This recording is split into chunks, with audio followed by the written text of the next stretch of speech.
Pasintabi naman po sa mga nanananghalian, natusta ang isang hindi pa kilalang biktima matapos magliyab ang sinasakyan nitong kotse sa South Luzon Expressway o SLEX kaninang madaling araw. Ang mga detalye tinutukan ni Edniel Parosa. Patay ang isang motorista matapos kasamang matusta nang nasunog niyang sasakyan sa South Luzon Expressway sa Taguig kaninang alauna ng madaling araw. Ayon kay Police Lieutenant Nadame Malang, tagapagsalita ng PNP Highway Patrol Group, patuloy pang inaalam ng otoridad ang pagkakakilala ng driver na hindi pa rin matukoy ang kasarian dahil sa sinapit na trahedya.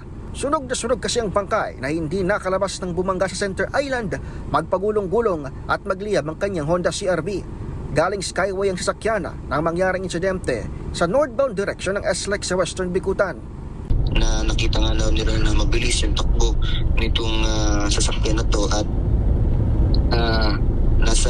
ayun nga nung notice nila na itong sasakyan ay nasa mabilis na pagtakbo, tumama ito nga sa Center Island. Then yun na rin yung naging dahilan kung bakit nagpagulong-gulong sa sasakyan at doon na siya sumilab at yun nga po sa kasamaang palad kasama yung driver sa natukok nitong kasama rin sa akin. Pero nakuha naman ng HPG ang plaka ng sasakyan at kanila nang ikinokonekta sa Land Transportation Office para matukoy ang may-ari at kaanak nito. Sa ngayon, dinala na sa Joycel Funeral sa Taguig ang naturang mga labi. Para sa MBC TV Network News, ito si Edniel Parosa, una sa Pilipinas, una sa Pilipino.